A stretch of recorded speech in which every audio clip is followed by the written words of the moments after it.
Todos com a paz do Senhor. Desde já agradecendo a Deus por essa rica oportunidade que Ele nos concede estar aqui gravando mais um vídeo para o canal.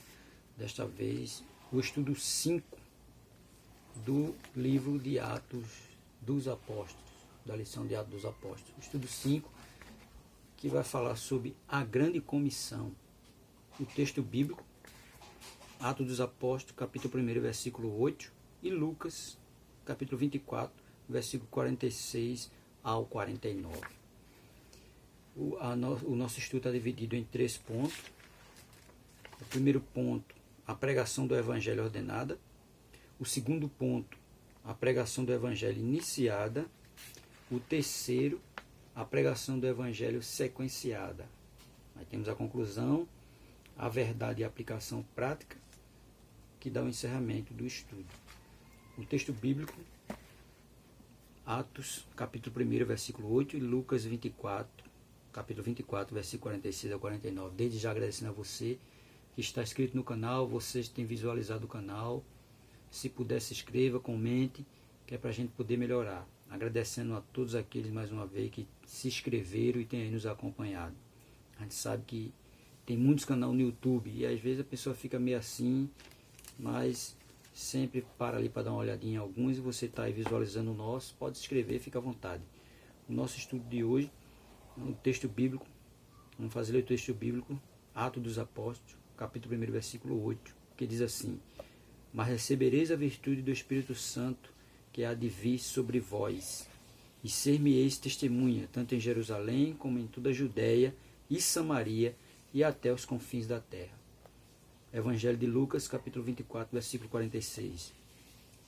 E disse-lhes: Assim está escrito, e assim convinha que o Cristo padecesse, e ao terceiro dia ressuscitasse dos mortos, e em seu nome se pregasse o arrependimento e a remissão dos pecados em todas as nações, começando por Jerusalém.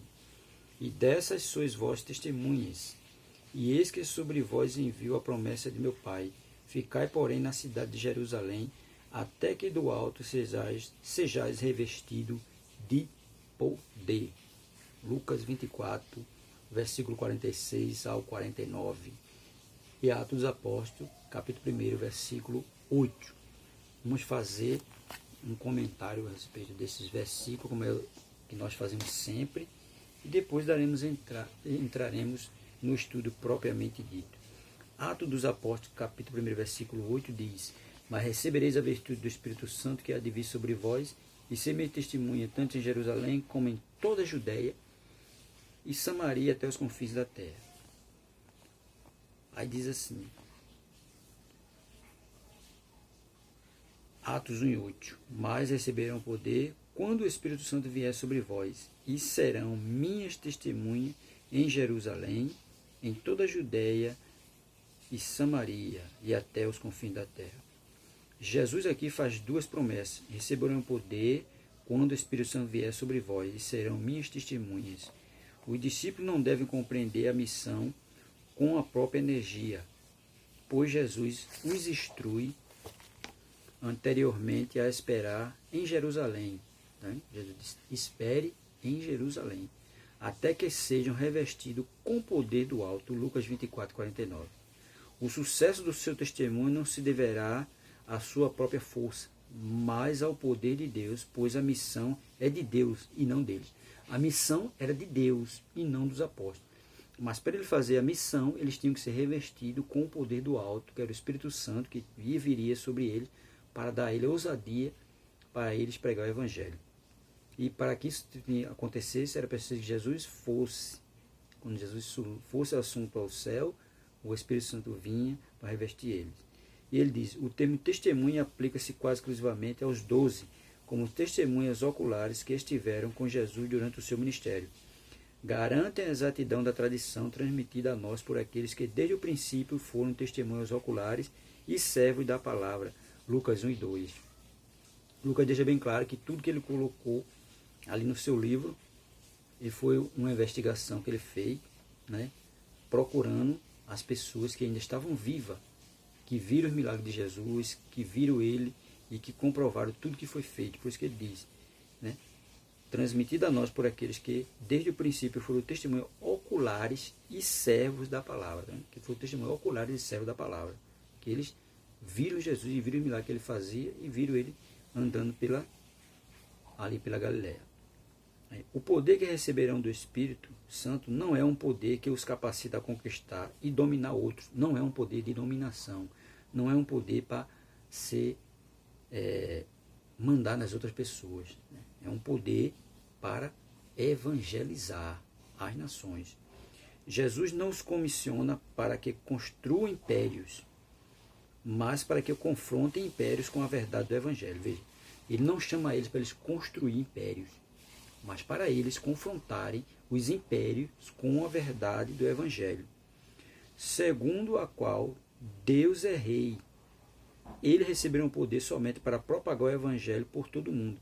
Esse poder não traz vitória rápida sobre os reinos perversos. A vitória será conquistada por meio de aparente derrota. Porque a vitória com a pregação do Evangelho ela não vai ser rápida. E aparentemente parece até que quem está pregando o Evangelho está derrotado, mas é o contrário, ele está sendo vitorioso. Por isso que ele diz, a vitória será conquistada por meio de aparente derrota. É versículo 8. Né? Fala sobre o revestimento que ele receberia do alto. E no versículo 40, Lucas 24, versículo 46, que está aí, vai dizer assim para nós: que Cristo havia de padecer e ressuscitar. E disse, assim está escrito, e assim convinha que o Cristo padecesse e ao terceiro dia ressuscitasse dos mortos. Era a doutrina enfatizada na pregação do Pentecostes, Atos 2 esses dois fatores tornaram-se o ponto principal da pregação apostólica. Em 1 Coríntios capítulo 15, versículo 3, vai falar a respeito, né, da morte de Cristo, que ele convinha de padecer. 1 Coríntios capítulo 15, versículo 3 diz assim: porque primeiramente vos entreguei o que também recebi, que Cristo morreu por nossos pecados, segundo as Escrituras, e que foi sepultado, e que ressuscitou ao terceiro dia, segundo as Escrituras, e que foi visto por Cefas, e depois pelos 12. Depois foi visto uma vez por mais de 500 irmãos, dos quais vive ainda a maior parte, mas alguns já dormem. Veja que naquela época ainda tinha pessoas que estavam vivas e presenciaram a ressurreição de Cristo. E esse era a pregação principal naquela época. A pregação, o ponto principal do Evangelho, eram esses dois fatores, que Cristo havia de padecer e ressuscitar. No versículo 47 ele diz, e em seu nome se pregasse o arrependimento e a remissão dos pecados. Arrependimento para a remissão dos pecados. Era a doutrina enfatizada na pregação do Pentecostes, lá em Atos 2:38. A todas as nações, começando por Jerusalém. O programa esboçado por Jesus concorda exatamente com o tema desenvolvido pelo segundo volume de Lucas, os Atos dos Apóstolos, Atos 1:8, que eles iriam receber virtude do Espírito para que fosse testemunha de Jesus, tanto em Jerusalém como em Samaria, a Judéia e até os confins da terra. E no versículo 49, que ele diz aí, e eis que vos sobreenvio a promessa do meu Pai. A promessa de meu Pai, o Senhor, referia-se ao Espírito Santo, cuja vinda foi prometida em Joel 2:28, nós falamos no outro estudo. A passagem que Pedro usou no Pentecoste, permanecer, pois, na cidade. Né? Se os discípulos tivessem se dispersado imediatamente voltando para suas casas, o movimento teria se dissipado e não teria havido impacto unido pelo Espírito sobre o mundo. Se naquele momento que Jesus deu aquela ordem, não saiam de Jerusalém, permanecer, e eles tivessem cada um ido para um rumo diferente, provavelmente o Espírito Santo não ia revestir eles com o poder e eles não iam sair para pregar o Evangelho. Por isso que eles tinham que ficar juntos, porque ali é onde era o momento, né, que o Espírito Santo viria para revestir eles com o poder do alto para a pregação do Evangelho. E na introdução do nosso estudo, ele vai dizer assim, a pregação do Evangelho é a principal tarefa da igreja. E isto fica evidenciado pela atenção e importância que o próprio Senhor Jesus, durante o seu ministério terreno, deu a esta atividade. Mateus capítulo 4, versículo 23. Mateus 4, 23. Vai nos dizer assim: e percorria Jesus toda a Galileia, ensinando nas sinagogas e pregando o evangelho do reino e curando toda enfermidade e moléstia entre o povo. Observe que Jesus já pregava, né, e ensinava por toda a Galileia, pregando e ensinando e curando, né, pregando, ensinando, curando, né, pregando o evangelho do reino e curando todas as enfermidades e moléstias dentro do povo. Observe que ele não só curava, mas ele também ensinava e pregava, né? E ao mesmo tempo, e aproveitando o momento da pregação, havia o momento da cura, né? Por isso que ele deixa bem claro, enfatiza bem claro a importância da pregação do Evangelho, né? É a principal tarefa da igreja, pregar o Evangelho. Nós vamos ver isso também aí em Mateus capítulo 10, versículo 5 até o 15. Mateus 10, do 5 até o 15, que vai dizer assim: e Jesus enviou estes 12 e lhes ordenou, dizendo: não irei pelo caminho da gente, nem entrarei em cidade de Samaritana, mas ide ante as ovelhas perdidas da casa de Israel, e indo pregai, dizendo: é chegado o reino do céu, curai os enfermos, limpai os leprosos, ressuscitai os mortos, expulsai os demônios, de graça recebeste, de graça dai. Não possuais ouro nem prata, nem cobre, nem em vossos cintos, nem alforje para o caminho, nem duas túnicas, nem sandálias, nem bordão, porque digno é o operário do seu alimento. E em qualquer cidade ou aldeia em que entrardes, procurai saber quem nela seja digno e hospedai-vos aí, até que vos retireis. E quando entrardes em alguma casa, saudai-a. E se a casa for digna, desça sobre ela a vossa paz. Mas se não for digna, torne para vós a vossa paz. E se ninguém vos receber, nem escutar as vossas palavras, saindo daquela casa ou cidade, sacudi o pó dos vossos pés. E em verdade vos digo que no dia do juízo haverá menos rigor para o país de Sodoma e Gomorra do que para aquela cidade. Está vendo?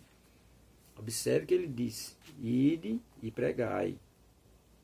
Não se preocupe com dinheiro, nem com duas túnicas, nem com bolsa, nem com cinto de couro, nem com nada. Só em pregar o evangelho. Se alguém lhe saudar com a paz, saude ela também. Se não, a paz volta para você. E se por acaso não for bem recebido, até o pó daquele lugar você deixa lá. Esse era o que Jesus ensinava aos discípulos.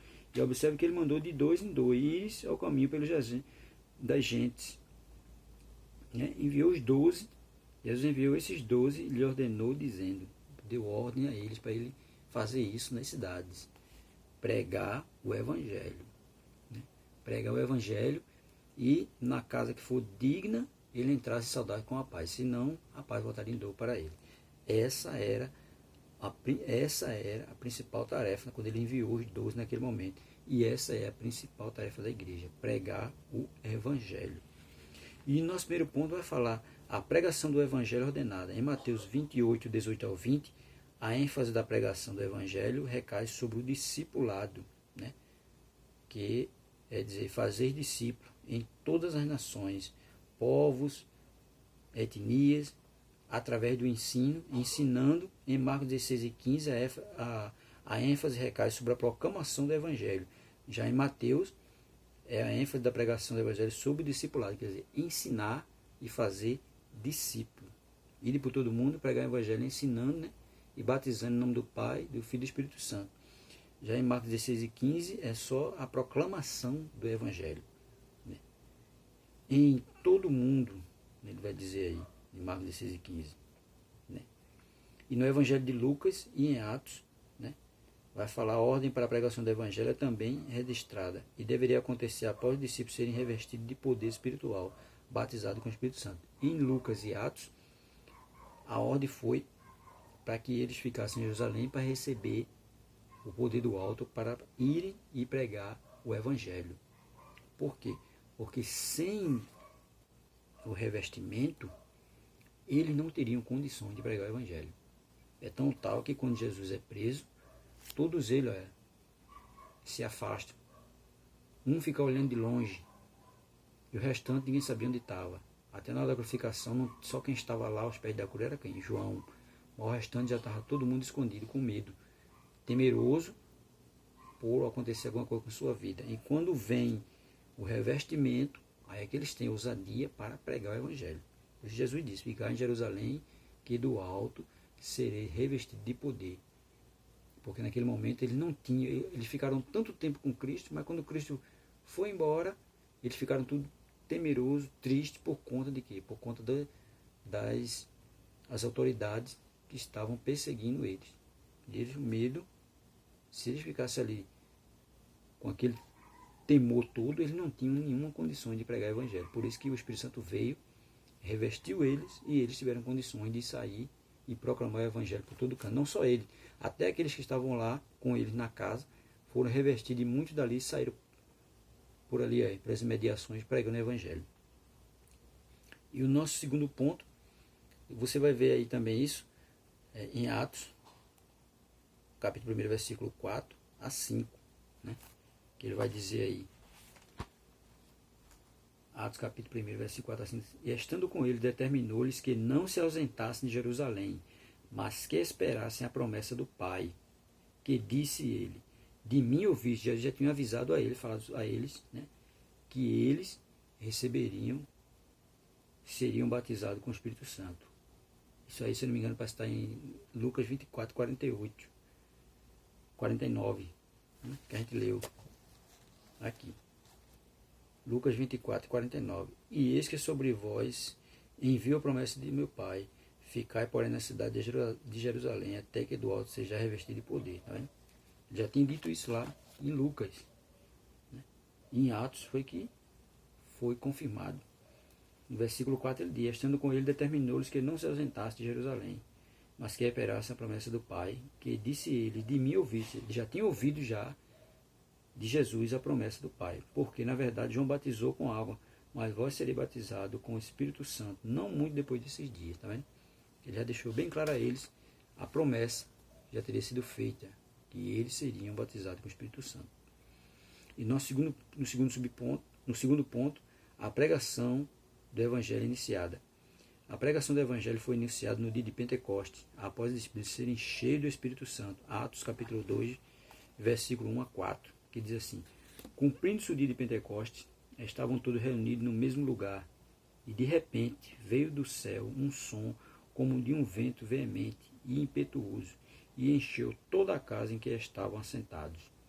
E foram vistas por eles línguas repartidas como de fogo, as quais pousaram sobre cada um deles.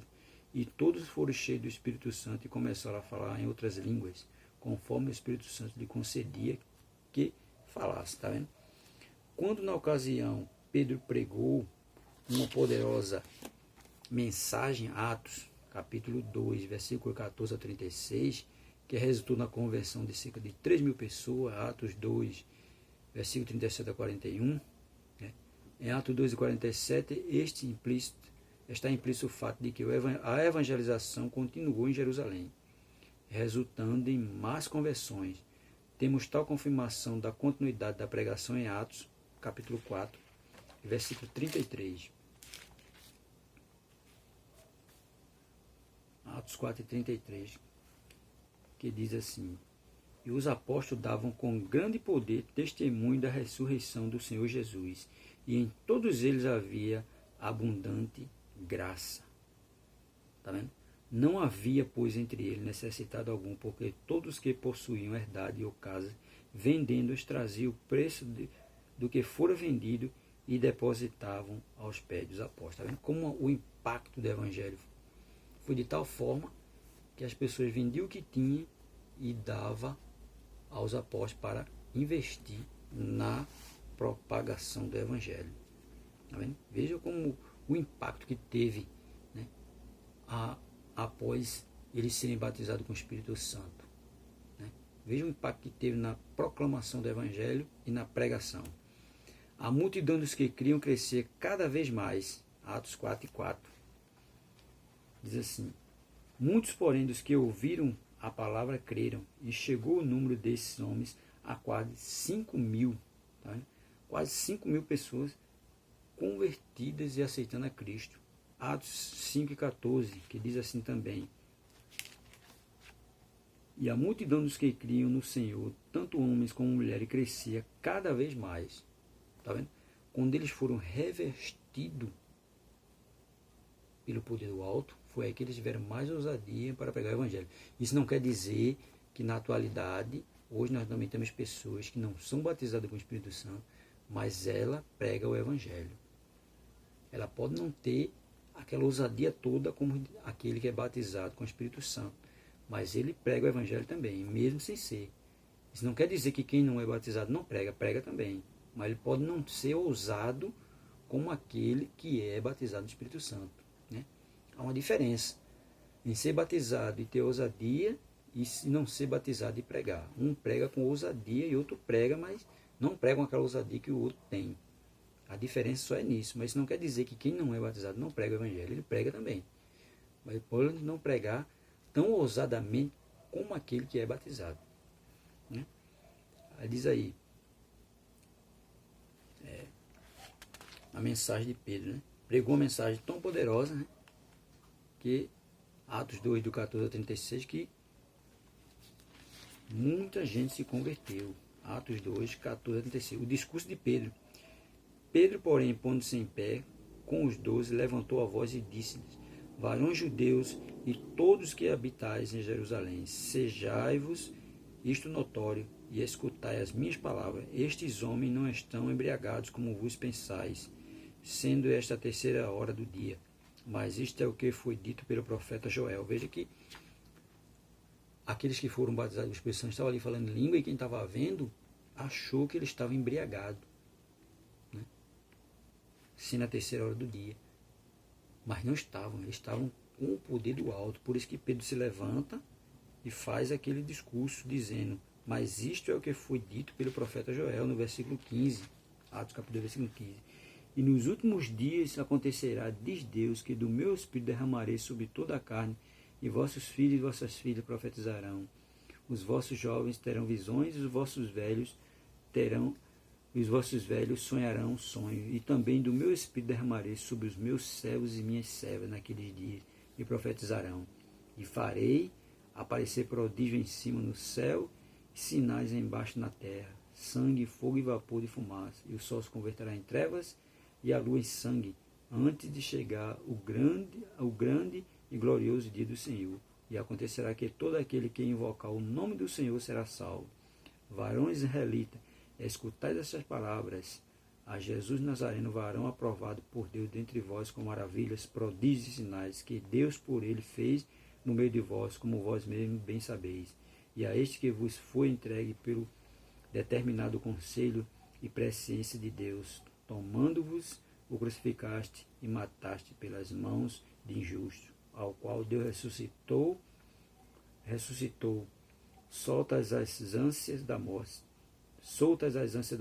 pois não era possível que fosse ferido por ela. Porque dele disse Davi: sempre via diante de mim o Senhor, porque esta é a minha direita, para que eu não seja comovido. Por isso se alegrou o meu coração e a minha língua exultou, e ainda a minha carne há de repousar em esperança. Pois não deixarás a minha alma no Hades, nem permitirás que o teu santo veja corrupção. Tá vendo? Veja aí o discurso de Pedro, como mudou. Vai até o versículo 36, né? Atos 2, do versículo 14 a 36. Veja como a mudança, a ousadia dele na hora da pregação, né? E que resultou na conversão de cerca de 3.000 almas. Atos capítulo 2, versículo 37, vai dizer aí, né? Ouvindo eles isto, compungiram-se em seu coração e perguntaram a Pedro e os demais apóstolos: que faremos, varões e irmãos? E disse-lhe Pedro: arrependei-vos de cada um de vós, seja batizado em nome de Jesus Cristo para perdão dos pecados, e receberei o dom do Espírito Santo, porque a promessa vos diz respeito a vós, a vossos filhos, a todos que estão longe, e a tantos quanto Deus nosso Senhor chamar. Tá vendo? Veja a diferença. Veja a diferença aí, né? Ele já mudou, né? Já teve uma mudança. Aqui ele vai dizer, em Atos 2,47, está implícito o fato de que a evangelização continua em Jerusalém, resultando em mais conversões. Temos tal confirmação da conta da pregação em Atos 4,33. A multidão dos que criam crescia cada vez mais, tá vendo? Cada vez mais aumentava. Né? Atos 4,33 vai dizer isso. Atos 4,33 diz aí. E os apóstolos davam grande poder, testemunho da ressurreição do Senhor Jesus. Em todos eles havia abundante graça. A multidão dos que criam crescia cada vez mais. Atos 4,4 e 5,14, como eu li antes. Veja que quando veio o revestimento do alto, houve uma mudança neles. E aí eles tiveram mais ousadia para pegar o evangelho e muita gente se convertia. Por isso que aí é a pregação iniciada. E no terceiro ponto é falar a pregação do evangelho sequenciada. De Jerusalém, devido à dispensação do discípulo, em razão de uma perseguição local, a pregação do evangelho avançou para o restante da região da Judéia e Samaria. Atos capítulo 8. Atos capítulo 8, versículo do 1 ao 8. E também Saulo consentiu a morte dele, e fez-se naquele dia uma grande perseguição contra a igreja que estava em Jerusalém, e todos foram dispersos pelas terras da Judéia e da Samaria, exceto os apóstolos. E uns varões piedosos foram enterrar Estevão e fizeram sobre ele grande pranto. E Saulo assolava a igreja, entrando pelas casas e arrastando homens e mulheres, os encerravam na prisão. Mas os que andavam dispersos iam por toda parte anunciando a palavra. Veja que os que foram de perto iam por onde eles passavam, pregavam o evangelho. Onde eles passavam, pregavam o evangelho. Mas os que andavam dispersos iam por toda parte anunciando a palavra. E descendo Filipe à cidade de Samaria, lhe pregava a Cristo. E as multidões, unanimemente, prestavam atenção ao que Filipe dizia, porque ouviam e viam os sinais que ele fazia. Veja que ele não só pregava, mas também ele fazia sinais. Né? O poder foi tanto que eles também faziam sinais. Pois que os espíritos imundos saíam de muitos que os tinham, clamando em alta voz, e muitos paralíticos e coxos eram curados. Veja aí, os espíritos imundos eram expulsos, paralíticos e coxos eram curados, e havia grande alegria naquela cidade. Tá vendo? Veja aí a mudança. Quando foram revestidos do Espírito Santo, houve uma grande mudança. E o Evangelho se propagou. Mesmo eles sendo dispersos, mas por onde eles iam pregando a palavra. Para em seguida alcançar várias cidades e localidades, e por fim se espalhar por diversas regiões do mundo. Veja que eles saíram aí, propagando por todos os lugares, ali naquela região, o Evangelho de Jesus Cristo.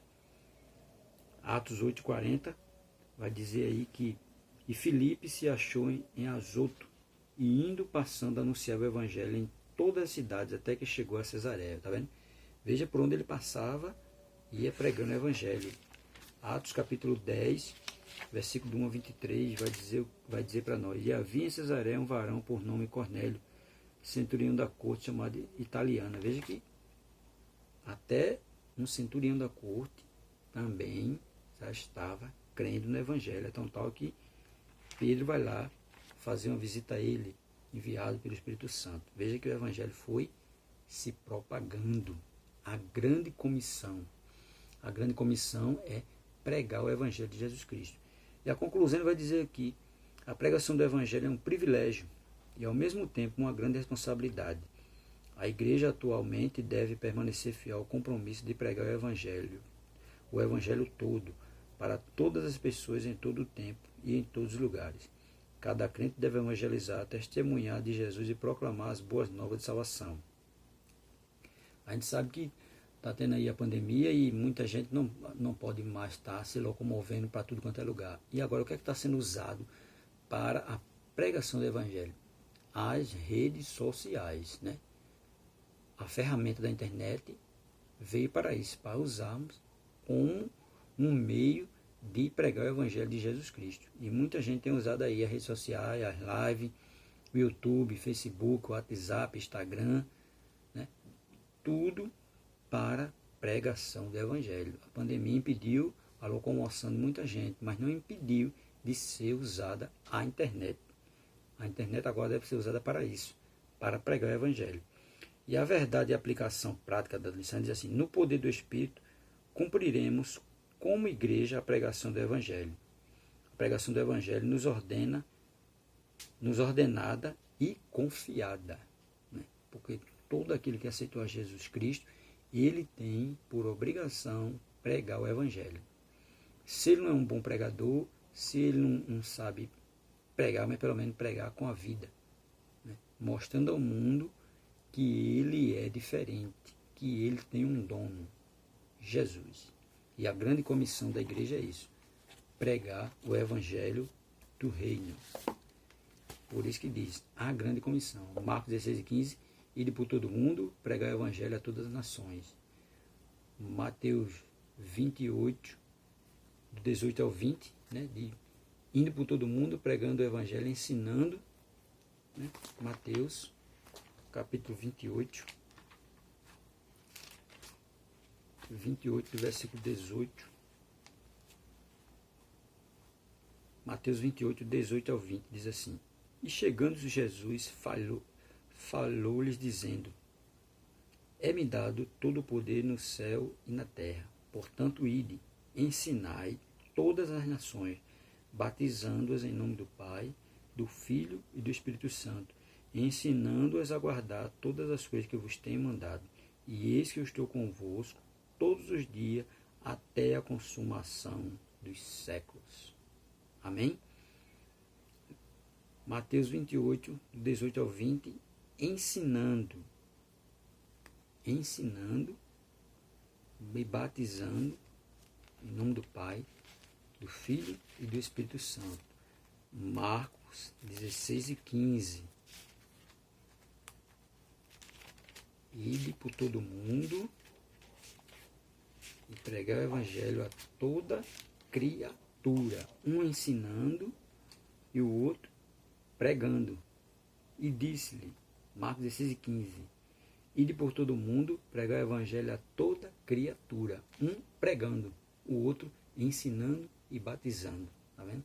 Esta é a grande comissão da igreja: ensinar, pregar e batizar. Essa é a grande comissão da igreja.